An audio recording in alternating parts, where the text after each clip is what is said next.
ఇప్పటిదాకా మన భూమి మీద మనుషులు అన్వేషించని ఎక్కువ ప్రదేశం ఎక్కడుందో తెలుసా? అది సముద్రపు అడుగున కాదు, పిరమిడ్స్ లోపల కాదు. అదే ప్రపంచంలోని అతిపెద్ద అలాగే అత్యంత భయంకరమైన ప్రమాదకరమైన అడవైన అమెజాన్ అడవి. సౌత్ అమెరికా నడిబొడ్డున 5.5 మిలియన్ స్క్వేర్ కిలోమీటర్ల విస్తీర్ణంలో ఉంటుంది ఈ అమెజాన్ అడవి. కొన్ని సంవత్సరాలుగా ఇక్కడ అన్వేషణలు చేస్తున్నా ఇక్కడ మనుషులకు తెలిసినవి కేవలం కొన్ని మాత్రమే. ఇప్పటికీ చాలా వరకు ఈ అడవిని మనుషులు అన్వేషించలేదు. దీన్ని బట్టి అర్థమవుతుంది ఇది ఎంత పెద్ద అడవో. ఎన్నో రకాల జంతువులు, పక్షులు, చెట్లు, ఎన్నో రహస్యాలు ఈ అమెజాన్ అడవిలో దాగి ఉన్నాయి. అందమైన ప్రకృతి, ఆ అందమైన ప్రకృతి దృశ్యాల మధ్యలో క్రూర మృగాలు, ప్రపంచంలో ఎక్కడా లేని వింత జంతువులు, ప్రపంచంలో ఎక్కడా లేని చెట్లతో ఎప్పుడూ అన్వేషకులకు సవాల్ విసురుతుంది ఈ అమెజాన్ అడవి. అసలు ఈ అమెజాన్ అడవిలో దాగి ఉన్న రహస్యాలేంటి? ఈ అడవి నిజంగానే ఇంత భయంకరమా? ఈ అడవిని ఎందుకని మొత్తం అన్వేషించలేకపోతున్నారు? అలాగే ఈ అడవి గురించి అనేక ఆసక్తికరమైన విషయాలను ఈ వీడియోలో తెలుసుకుందాం. వీడియో చాలా ఆసక్తికరంగా ఉంటుంది, సో మిస్ అవ్వకుండా ఎండ్ వరకు చూడండి.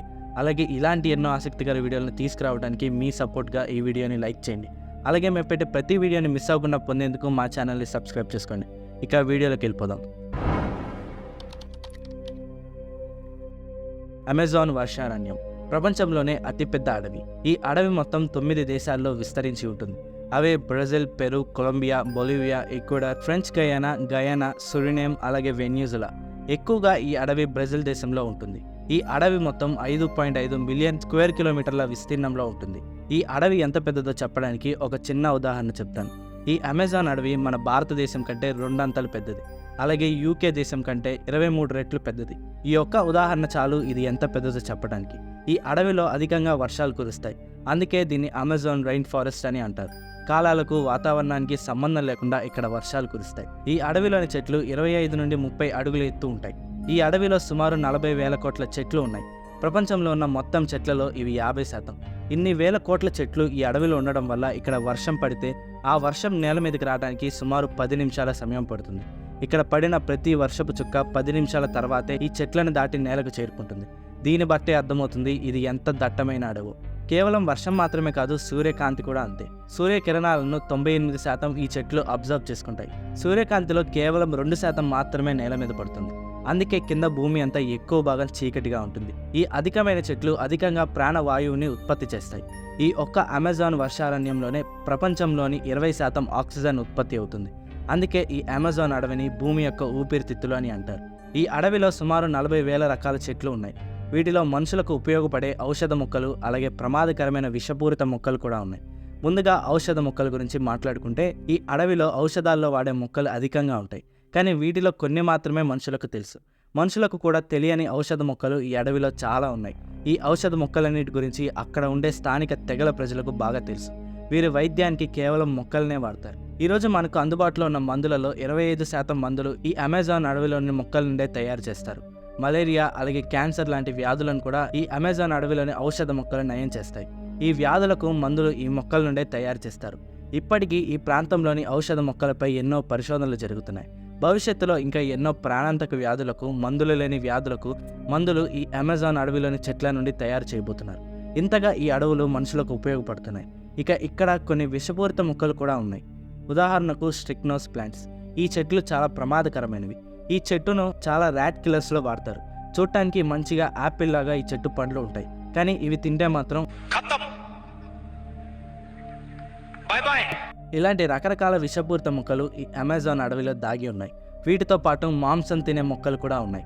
వీటిలో ఒకటే పిచ్చర్ ప్లాంట్. ఈ మొక్కలు పురుగులను, ఎలుకలను, ఇంకా ఇతర పురుగులను తింటాయి. ఈ అమెజాన్ అడవిలో ఉండే మరొక వింతైన చెట్టు వాకింగ్ పామ్, అంటే నడిచే చెట్టు. ఈ చెట్టు అసలు పేరు సోక్రేటియా ఎక్సార్హియా. ఈ చెట్టు వేర్లు పైకి ఉంటాయి. నిజానికి ఈ చెట్టు నడుస్తున్నట్లు మనకు కనపడదు. అయినప్పటికీ రోజుకి సుమారు 3 సెంటీమీటర్ల వరకు ఈ చెట్టు కదులుతుంది. ఇలా జరగడానికి కారణం ఈ చెట్టు సన్లైట్ వైపుకు పెరుగుతుంది. అందుకే చీకటి ప్రదేశాల్లో ఉన్న చెట్లు సన్లైట్ వైపుకు కదులుతాయి. ఇక ఇప్పుడు ఈ భయంకరమైన అడవిలోని జంతువుల గురించి తెలుసుకుందాం. ఈ అడవిలో సుమారు 1300 రకాల పక్షులు ఉన్నాయి. ఎన్నో రంగురంగుల పక్షి జాతులు ఇక్కడ ఉన్నాయి. కొన్ని రకాల పక్షులైతే కేవలం ఈ అమెజాన్ అడవిలో మాత్రమే ఉంటాయి. అలాగే ఈ అడవిలో సుమారు 1000 రకాల జంతువులు ఉన్నాయి. ఇక్కడ క్రూర మృగాలు కూడా ఉన్నాయి. ఇక్కడ ఎక్కువగా జాగ్వార్స్ ఉంటాయి. వీటితో పాటు పింక్ ఈగల్స్, అలాగే పింక్ డాల్ఫిన్స్ కూడా ఇక్కడ ఉంటాయి.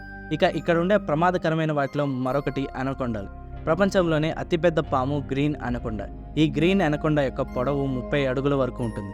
అలాగే వీటి బరువు సుమారు 250 కేజీల వరకు ఉంటుంది. సహజంగా అనకొండాలను సినిమాల్లో చూసింటాం, కానీ అమెజాన్ అడవికి వెళ్తే నిజమైన గ్రీన్ అనకొండాని చూడొచ్చు. ఈ అనకొండ ఎలాంటి జంతువునైనా తినేస్తుంది.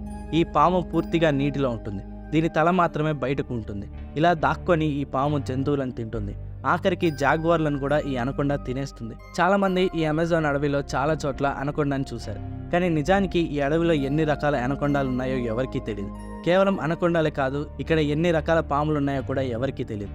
ఇక్కడ ఉన్న మరొక విచిత్రమైన జీవి గ్లాస్ ఫ్రాగ్. ఈ ఫ్రాగ్ పూర్తిగా ట్రాన్స్పరెంట్గా ఉంటుంది. ఇక మరొక విచిత్ర జీవి ఎలక్ట్రిక్ ఈల్ చేప. ఈ ఈల్ చేప కరెంట్ని విడుదల చేస్తుంది, అది కూడా అధిక వోల్ట్స్తో. ఈ చేప ఉన్న ప్రాంతంలో నీరంతా కరెంట్ కలిగి ఉంటుంది. ఈ నీరు భయంకరంగా షాక్ కొడుతుంది. ఈ షాక్ని తట్టుకోవడం చాలా కష్టం. ఈ చేపలు వాటి ఆహారం కోసం అలాగే ఇతర జంతువుల నుండి రక్షించుకోవడానికి ఈ కరెంట్ని విడుదల చేస్తాయి. ఈ అడవిలో ఉన్న మరొక విచిత్రం మరిగే నీళ్లున్న నది. ఈ నది పేరు షనాయ్ టిమ్షికా. ఈ నది పేర్లనే ఈ నది కూడా చాలా విచిత్రమైనది. ఈ నది యొక్క నీరు ఎప్పుడూ 110 డిగ్రీల వేడిగా ఉంటుంది. అందుకే దీన్ని the boiling river of Amazon అని అంటారు. ఈ నీరు ఎందుకు ఇలా వేడిగా ఉంటుందో ఇప్పటికీ ఎవరికీ తెలియదు. కొన్ని భౌగోళిక కారణాల వల్ల ఇలా ఉండొచ్చని కొంతమంది చెప్తారు. ఇప్పుడు ఇక్కడ నివసించే వారి గురించి తెలుసుకుందాం. ఈ అమెజాన్ అడవిలో ఎప్పటి నుండో చాలామంది తెగల ప్రజలు నివసిస్తున్నారు. వీరికి బయట ప్రపంచంతో సంబంధం ఉండదు. ఎక్కువ వీరు జంతువులను వేటాడి తింటారు లేదా ఈ అడవిలోనే వ్యవసాయం చేస్తారు. ఈ ప్రజలు అడవిని కాపాడుకుంటూ ఉంటారు. అందుకే ఇక్కడ జరిగే గనుల తవ్వకాలను, చెట్లను కొట్టేయడాన్ని వీరు ఎప్పుడూ వ్యతిరేకిస్తారు. నిజానికి ఈ ప్రజలు ఉండడం చాలా అవసరం. వీరు ఈ అడవిని పాడు చేసేవారిని అడవిలోనికి రానివ్వరు. కానీ కొంతమంది ఇక్కడ చాలా మ్యానుఫ్యాక్చరింగ్ యూనిట్లను కూడా నడుపుతున్నారు. ఇక్కడ రహస్యంగా మొబైల్స్ని, ఆయుధాలను, పేలుడు పదార్థాలను తయారు చేస్తూ ఉంటారు. ఇక అన్వేషకుల విషయానికి వస్తే చాలామంది కొన్ని శతాబ్దాలుగా ఇక్కడ అన్వేషణలు చేస్తున్నారు. చాలామంది ఎన్నో విషయాలను కనిపెట్టారు, అలాగే చాలామంది మాయమైపోయారు. కానీ ఎన్నో సంవత్సరాలుగా అన్వేషణలు చేస్తున్నా ఇప్పటికీ ఈ అడవిలో కేవలం కొద్ది శాతం మాత్రమే అన్వేషించారు. దీనికి కారణం ఈ అడవి యొక్క విస్తీర్ణం. ఇది ఎంతో దట్టమైన అడవి. ప్రతి అడుగున చెట్లు ఉంటాయి, ఎలాంటి దారులు ఉండవు. ఈ చెట్ల మధ్యలో నుండి దాటుకొని వెళ్ళాడు. ఎక్కడ ఏముంటుందో ఎవరికీ తెలియదు. ఇప్పటికీ మనుషులకు తెలియని ఎన్నో జీవులు ఇక్కడ ఉన్నాయి. ఎటు వెళ్తే ఎటు నుండి బయటకు వస్తామో తెలియదు. దీంతో ఈ అడవిలో ఎక్కువ దూరం ప్రయాణించడం అసాధ్యం. పైగా మొత్తం చీకటిగా ఉంటుంది. ఈ వింత ప్రపంచం గురించి అక్కడి స్థానికులకు మాత్రమే ఎక్కువ విషయాలు తెలుసు. అందుకే ఇప్పటికీ ఈ అడవిలోనికి ఎవరు ఎక్కువ దూరం వెళ్ళలేకపోయారు. కేవలం కొంత దూరం వరకే మనుషులు వెళ్ళారు. దీంతో కేవలం కొంత ప్రాంతం వరకే అన్వేషించారు. అలాగే ఎక్కువ శాతం అడవి అన్వేషించకుండానే మిగిలిపోయింది. అందుకే ఈ అడవిలోని ఎన్నో రహస్యాలు ఇప్పటికీ రహస్యాలుగానే ఉన్నాయి. ఈ అడవి గురించి కొన్ని చీకటి వాస్తవాలు కూడా ఉన్నాయి. ఈ అడవిని కొంతమంది మాదక ద్రవ్యాలను రవాణా చేయడానికి వాడుతున్నారు. ఈ దేశాలన్నిటి మధ్యలో ఈ అడవి ద్వారానే రవాణా చేస్తున్నారు. డిఫారెస్టేషన్ ఈ అడవి దాకా కూడా వచ్చింది. ఈ అడవిలో కూడా చెక్క కోసం చెట్లను కొట్టేస్తున్నారు. ప్రతి సంవత్సరం సుమారు 4% అడవి డిఫారెస్టేషన్ కారణంగా కోతకు గురవుతుంది. ఇదే జరిగితే ఈ భూమి మీద ఆక్సిజన్ ఉత్పత్తి తగ్గిపోతుంది, అలాగే ఎన్నో జీవులు అంతరించిపోతాయి.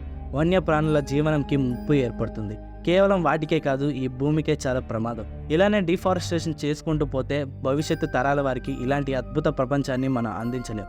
దీని గురించి మీరేమనుకుంటున్నారో కామెంట్ చేయండి. So that's the story. మళ్ళీ కలుద్దాం మరొక ఇంట్రెస్టింగ్ టాపిక్తో. ఇలాంటి మరిన్ని ఆసక్తికర వీడియోలు తీసుకురాబోతున్నాను. వాటిని తీసుకురావడానికి ఈ వీడియోని ఖచ్చితంగా లైక్ చేసి మా ఛానల్ని సబ్స్క్రైబ్ చేసుకోండి. Thanks for watching.